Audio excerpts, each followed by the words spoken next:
महाराष्ट्राचा। नमस्कार, मी प्रतिभा। संध्या लाईव्ह मध्ये आपलं सर्वांचं स्वागत। पुण्यातील बांधकाम व्यावसायिक खलील शेख यांच्या आत्महत्येनंतर मोठी चर्चा सुरू झाली। आत्महत्येपूर्वीच्या व्हिडिओत त्यांनी माजी आमदार रवींद्र धंगेकर यांच्यासह 14 जणांवर गंभीर आरोप केले।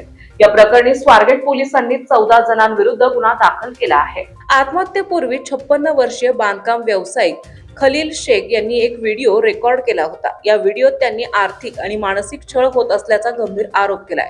खलील शेख हे उत्कर्ष असोसिएट्सचे भागीदार होते।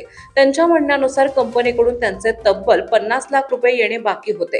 गेल्या 3 वर्षांपासून या रकमेवर व्याज भरत असल्याने ते कर्जबाजारी झाले होते। तसेच 30 ते 40 लाख रुपयांचे साहित्य अडवून ठेवल्याचा आणि धमक्या दिल्याचाही आरोप त्यांनी केलाय। या व्हिडिओच्या आधारे स्वारगेट पोलिसांनी आत्महत्येस प्रवृत्त केल्या प्रकरणी 14 जणांविरोधात गुन्हा दाखल केलाय। यामध्ये माजी आमदार रवींद्र धंगेकर, त्यांच्या पत्नी प्रतिभा धंगेकर, मनसेचे माजी नगरसेवक बाळा शेडगे, यांच्या पत्नी वर्षा शेडगे यांच्यासह इतरांचा समावेश आहे। हे संपूर्ण प्रकरण शनिवार पेठेतील वक्फ बोर्डच्या जमिनीवरील बांधकाम प्रकल्पाशी संबंधित आहे।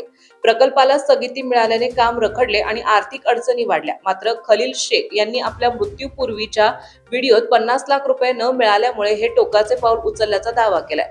दरम्यान रवींद्र धंगेकर यांनी सर्व आरोप फेटाळून लावले आहेत। त्यांच्या पत्नी 2025 मध्येच कंपनीतून बाहेर पडल्याचा दावा करत कंपनीच्या आर्थिक व्यवहाराशी आमचा कोणताही संबंध नव्हता असे त्यांनी स्पष्ट केलंय।